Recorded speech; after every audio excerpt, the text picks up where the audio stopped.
Well, hello, everybody. Gail Kraft here from the Empowering Process podcast. Thank you for joining me today. I have with me a sweetheart, and her name is Kathryn Tague, and she is a serial entrepreneur, a true serial entrepreneur. Let me just give you the rundown of her list. So, she is the co founder and CEO of Influence Digital Media. She's amazing with digital marketing. It's an online strategy and brand management company. She's also the founder of a women's coaching company called Connection to Soul, co-founder of She Reigns, a book and editing author, and co-founder of Spellbound, Sisterhood. That's products for women. Amazing woman. And we're going to talk about who the hell knows. Welcome, Kathryn. Thank you. Thank you. It's an honor to be here. Oh, I'm just happy to see your face. I know it's been a year. It has been a year. It's been a year. It's been an incredible year of growth and development and change on in both Mhm. our sides. But we were in the middle of an amazing conversation, so I think we're going to return to it. And Okay. it's about what we do, and Yeah. and I use this term extremely lightly, coaches. Now, Yeah. I'm not going to sit there and say you can do this, right? I'm not that kind of coach. I'm not going to be an accountability coach. You need to be accountable for yourself. That's not what I do, right? But we do very different things in very different ways. Yes. So, talk a little bit about the coaching that you do for women and for men. I find there's no difference. They have the same problems. They do. They do. The approach to those problems and the way that they think about and feel about those problems are very different. Mhm. And that's why I separate my male clients from my female clients. Um, And I do work with some couples. I haven't worked with couples in about a year, Mhm. um, for my own reasons. But um, men and women are just different, and we're supposed to be, right? But it doesn't mean Yes. that we don't have the same problems at Right. like at their core, at their root. Right. So the approach is different. For the men that I work with, it's funny. Most of the time, they come to me for branding, social media, and sometimes books, the book publishing side, and business consulting because I've been doing this for 12 years now. So although I don't ever bill myself as a business coach or consultant, I am capable of being a business coach and consultant, and so I can step into that space with them.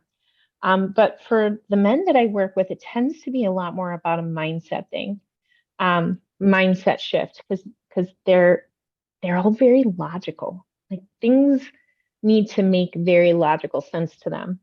And I was raised by a single dad, so I understand that thought process, right? Right. The women that I work with, it tends to be much more around emotion, around emotional feelings, around trusting their bodies, trusting their intuition.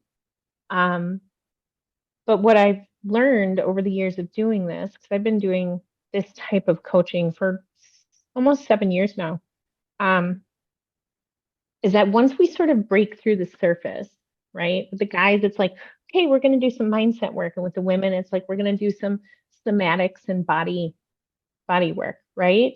Um, at the core, it's still the same, right? Because what happens is as we're logicking, I'm not even sure what word that would be. It doesn't matter. We understand you. Editor brain is not on today. But as we're logicking through it with the guys, as we are doing sort of these mindset shifts, I'll drop in a little question here or there. And I'm like, how do you feel right now? And they're like, What? what do you mean? Like, what is your body telling you? And any of them who've worked with me for a while, they know that we're switching gears at that Right. point. Right. We're Because I need something you to came out. Something came yes, out. Mm-hmm. Yes. But we need to take that and we need to pull it in here because this is the truth center. Like, Mm-hmm. where's your heart in this conversation? It's very easy to stay in our heads. Whereas with the women, it's similar in that they stay very up here with the overthinking and the constant list making. I work with a lot of um, wives and mothers or mothers who are also business owners, right? So there's like this complexity. So they're always up here. And so even with them, we're talking about your feelings, but where is that in your body? Where are you feeling that in your body? And they're like, And what do you like? connecting to the body Yes, yes. is And this, so important. and So, it's something we're not taught. It's no, something we're not taught. We are programmed from very young age to only live up here, right? to completely disconnect because this is uncomfortable. We're This is, we're taught that this is uncomfortable, yes. right? So in my new program, the process I use now, I call it mind, body, soul work, Mm-hmm. but it is body, mind, soul work in that Yep. order. It's gut, two brains, heart, Okay. I like that. right? So we always, I teach it as the mind, body, spirit connection. Um, and it's more, when I envision it, it's more of a line like mind, body, spirit. Right? And I tend to do spirit sort of down in the sacral area. I like the idea of it in the heart. Right. I have found, especially when I am working with couples and in the relationship space, that there's so much focus on being heart-centered, heart-centered, heart-centered that they almost they get stuck there. And so I almost have to pull them out of that as well. And Yeah. when I say that, I want to add the caveat that you never pull anyone out of their heart. We want everyone to lead from their heart. But when you are helping someone to create new habits out of old habits, when you are encouraging someone to find the truth in their body, it has to be all in alignment. And if they get stuck right here, they're not going any lower and there's no sacral and there's no root energy down there. And Right. so for me, we And I just, love that you're pulling it down. So mhm, that's one of the lies, guys, that I believe. So we're talking my perspective. Um, for many, especially yoga coaches, they talk about the alignment of your chakras starting at the bottom. And Maslow, by the way, used the chakras and he called it the triangle, right? mhm, Smart man. And therefore, the concept is you have to work up, right? You have to mhm. conquer this. Like you can't get to your throat chakra until you've healed your heart chakra. Bullshit. It works Yeah, the other way around. We were yeah, born enlightened, we were born spiritual. The energy comes from source down. It is yes. not a struggle up, it's an allowing of the flow, Right, right? right. Oh, I Right. love the way you describe that. I've never thought about that before. I've always, And you were but doing when I that, open to source, when right? I pull in source, when I'm doing energy work, right? Or when I'm performing Reiki or doing spell work, it's always down. And when I ground, It's down. it's down. Yes. It's down. Yes. It's never up. We don't ground up. We ground down. We Right. don't open to source and pull up. We open to source and like this. And pull down. Yeah, I've Pull down. never thought about that before. Yes. Never That thought about that before. that came to my awareness when I wrote A Journey to Enlightenment, because that's about the Kabbalah, the tree of Mhm, life, and patterns on the trestle board. And according to the Kabbalah, life began with, and then there was light. So life started there. And yes, in the process, I got to understand, and this is my perspective, that this third dimension started with, now we all know that the energy of atoms becomes more solid, like water is a certain density and a table is a different density. So the Kabbalah says this energy came, and as it hit each Sephora, the energy got denser and denser until there was birth and we came. And I that's love that. yes, and that's in my, well, I don't know if I say that in my book, but in the process, I'm like, that makes so much sense to I me. was gonna say that, like, I'm feeling all the tingles, like, huh. Yeah. Yes, yes, yes. Yes. Of course, right? Of course, duh. Of course. I mean, we've been taught this stuff for since man communicated. This is not news, Right. but because of the internet, the news is spreading, Yes.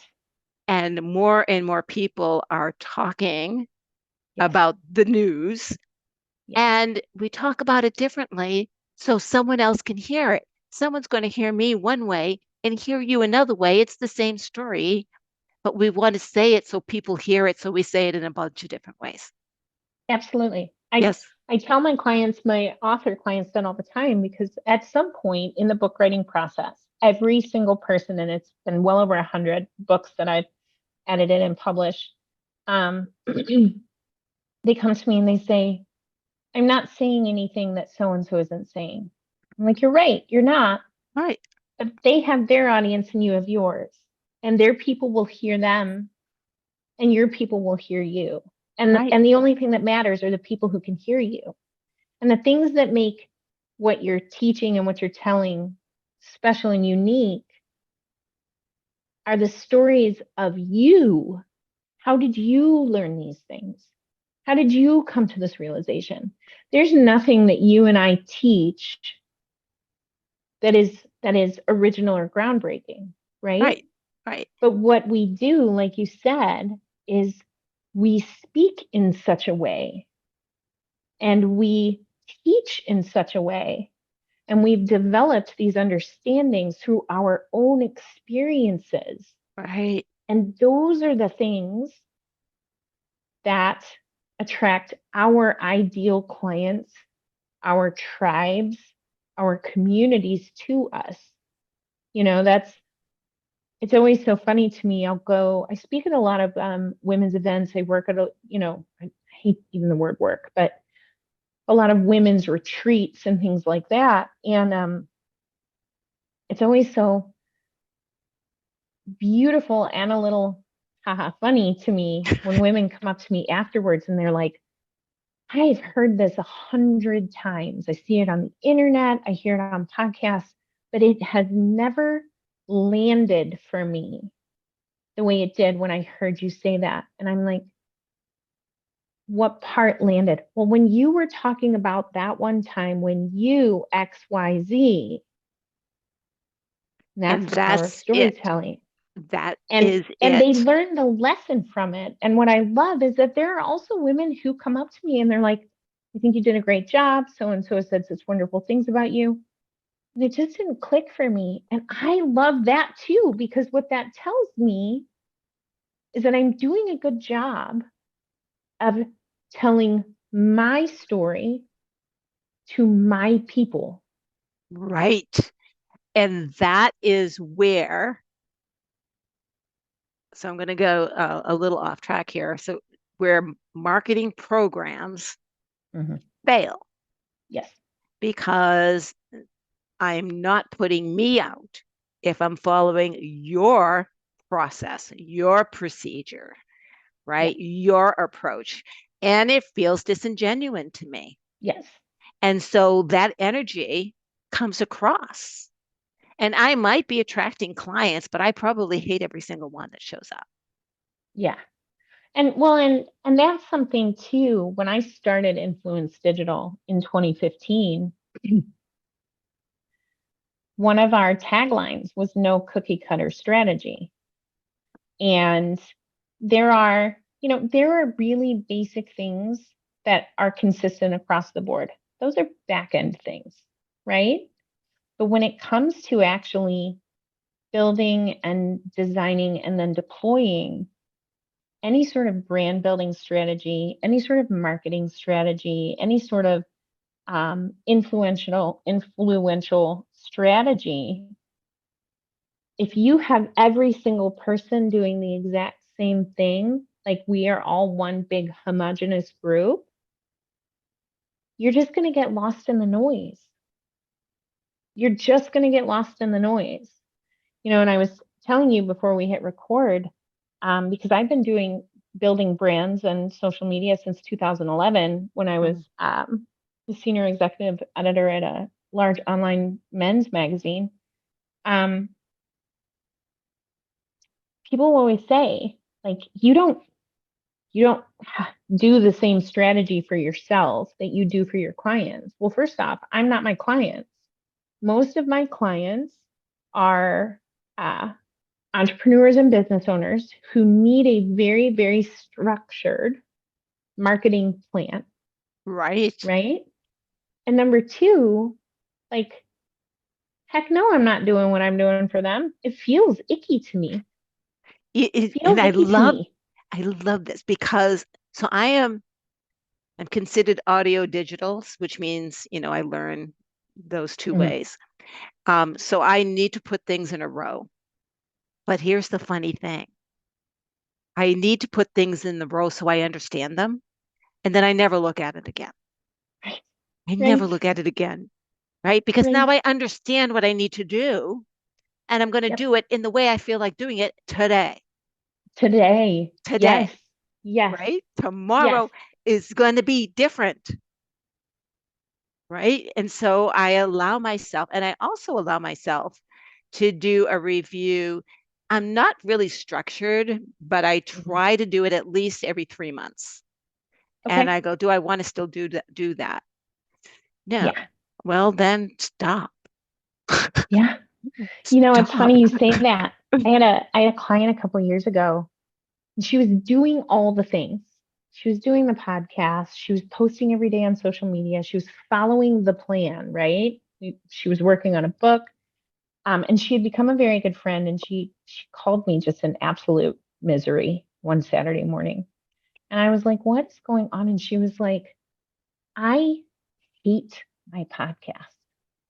I hate it. I hate recording it. I hate promoting it. And, we kind of talked through it and, exploratory questions. Is it the branding? Is it the topics? And what it came down to is she had too much other stuff going on. She didn't love it. She never loved it. She did it Right? because she was told It's that part she of the was supposed formula. to have a pod. Exactly. It's Right. part of the formula. And so I told her, I said, well, then quit. And she was like, what? I was like, girl, if you hate it that much and you're not seeing any return, and you're never going to see a return on it if you hate it, like Right? that's truth, just stop. And she was like, can I do that? Yes, I am giving you permission. You don't need my permission, but I So am going to give you permission. permissions. So let's talk a little bit about permissions. Very, very powerful. And I'm Yes. going to get woo-woo here. One of the things I did during chemo Mhm. was work with a body talk woman. Body talk it's like muscle testing. And what does your body need from me today? So every Mhm. session was different. And Mhm. whether it was acupressure, whether it was Reiki, whether it was massage, whether it was mindset, my body would say this, and this. So at one point, she's like, Gail, your heart is too open and your body says it needs that energy. So we're going to close up your heart a little bit. I'm like, okay. So we did. Fast forward, I was working with a gentleman who does sound therapy Mhm. after radiation. He says, Gail, I want to take the radiation away for you. And I had all this scarring. I'm like, okay. And so we did this amazing journey, amazing sound. And before we started, he goes, oh, your heart, your back is open, you're receiving love, but man, you're not giving it out. I went, oh, I forgot I closed. I give you permission to come in and a permission for my heart to open again. Right? Mm-hmm. Right. And so one of the things you have to remember, folks, when we do these things, like I will take my inner child out and sit her down and have a conversation if she's having a little bit of a fit, right? Mm-hmm. I have to remember to put her back. Yeah. I have to remember to take her home, Yeah. right? I don't want to leave her at the table and walk away, Right. right? And energetically, we have to remember to finish the cycle. Yes. I love that. I love that. All of these things, right? These defense mechanisms, closing your heart, closing your throat chakra, grounding down deep and not letting anybody move you. They serve a purpose. A couple of years ago, I was working with this really amazing woman. She's a coach, mentor. That word is so weird. I know. I She's know. so much more than a coach. Um, and I was in a really difficult place, and I just needed to disconnect for an hour. I just needed to disassociate. But we are taught that once you learn what disassociation is, and once you learn how not to disassociate, that like it's a negative thing, it's a bad thing. And I Absolutely messaged her not. and I was like, I am fighting so hard not to disassociate. And she was like, why? She was like, are the girls fed? Yes. Are they in bed? Yes. Are you in your bathtub? Yes.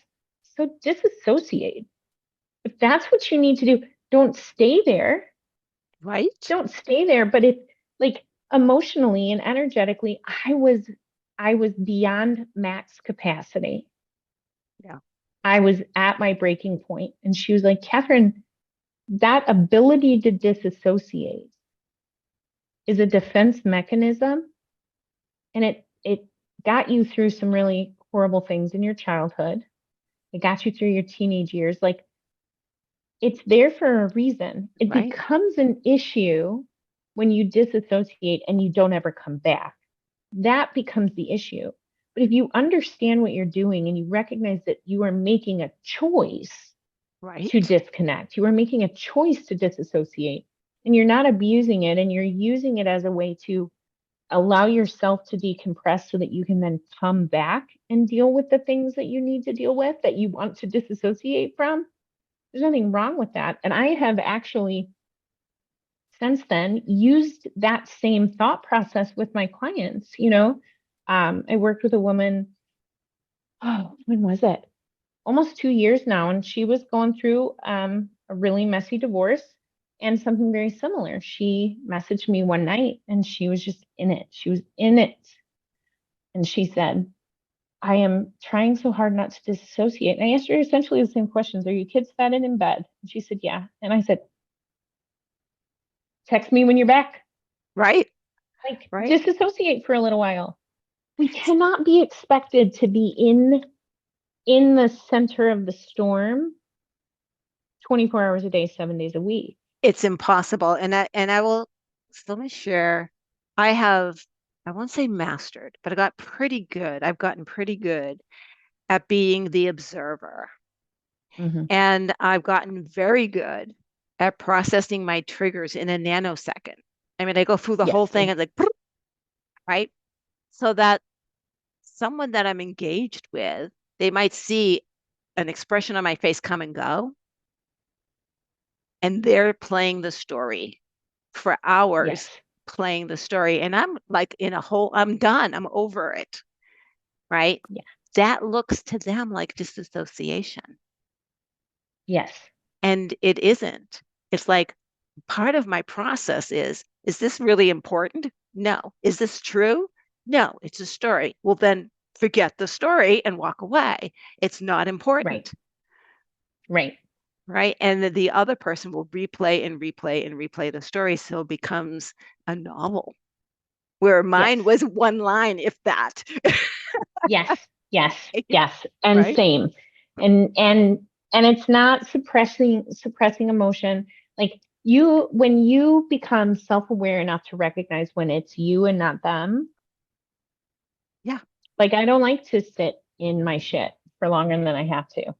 Well, So I was I'm going to not, say sometimes you have to, yes, right? And that's okay too. So in the book that just came out, Lessons from Hell, of course, it's all about going through shit, right? right. Um, and each chapter is what did I do about it? It's Yes. not I sat in the shit and it won. And I have at least two chapters, maybe more, where I wanted to take my ball and go home. I didn't want to play anymore. I mean, I Mm-hmm. literally was done, Mm-hmm. right? And I knew I couldn't be done. So what do you do with that? Right? And so it's all owning the shit, sitting in it, but not sitting in it and wallowing in it. Sitting in it Right. with curiosity, sitting Mm-hmm. in it like this is the inner child who is feeling this. What would you Mm-hmm. do with that child? Do that for yourself, Yes. right? Show yourself the love and compassion and understanding that you need to navigate the current situation. The Yes. current situation, not a retold story.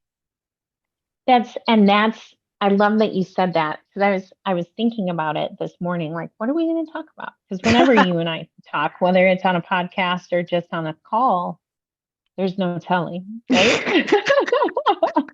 But one of the things that has come up for me so much um, in the last like 15, 16 months um, is the story of our identity, the story of who am I, Mm-hmm. right?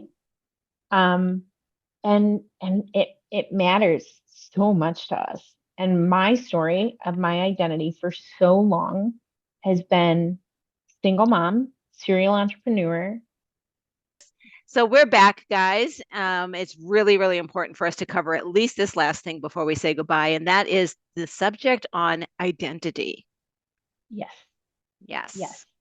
Our identity is constantly shifting, right? And like I was saying before our technical difficulties, um, so much, and even more than I realized until I was confronted with it, my identity revolved around being this really powerful single mom, business owner. I traveled, I spoke, I taught, I coached.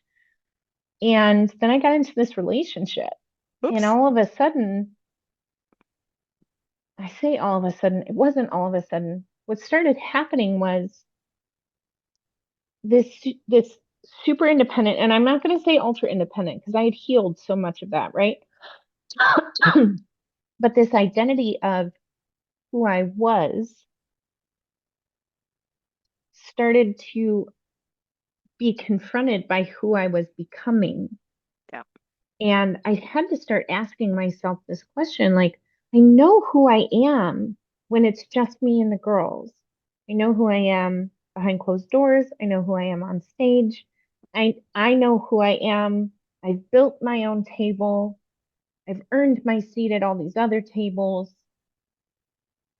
But who am I when I'm suddenly in partnership, right? Right. And who am I when I'm in partnership with a healthy partner, a safe partner? Because that was the other thing. My relationship identity up until that point was never healthy. I didn't know what a healthy relationship looked like. And I had spent years and done all of the work to own the parts of me Right. that that It's contributed. craved and fell into Hmm. these really toxic relationships, romantic relationships, right? And it was almost like this breaking down of who I was. And there was this point where I felt like I was just like a puddle on the floor and I had no idea who I was, which was terrifying at 44 years old. You mean you don't know who you are? But I couldn't be her and be with him, right? And that wasn't something he had said to me. This was not No. something that this was just the natural progression. And there was this whole period of time there where it was like, well, I don't want to let her go. I worked really hard for her. I fought. to become her. Right. Who am I without her? And do I want to be without her? And so for me, the last 15 months have been this really intense death process. There has been mourning. There As has there been, should be. yeah, but the entire mourning process, denial. I can be with him and still be me. Right. But what part of me? Yes. But also, like, then there was anger. How dare you? How dare you love me in a healthy way and keep showing up no matter how hard I push you away, or how Right. fast I run from you, or how much I fight you? How dare you? How dare you? So, so any change. So this is going back to my days of being a business coach, long before I was a whatever I am now. Um, I'm brought into a business because they want change. Yeah. And my first question is, what are you willing to give up in order to implement the change? Mm-hmm. And no business wants to give up anything. No And you human only wants to have, give up anything. of course not, but you only have so much capacity. And you, as a business, just like a person, become something different Mm-hmm. when change is involved. And that includes employees. Yes. You add a new character to the mix, then you add, the storming, norming, performing, that whole thing is not a fallacy, Right. right? Change is happening. And the norming that we all seem to look for is temporary. That is the illusion. That is the lie, Mm-hmm. right? And when okay, so I will just talk about I don't want to accuse anyone, but when I am in the middle of change, realize that it is constant.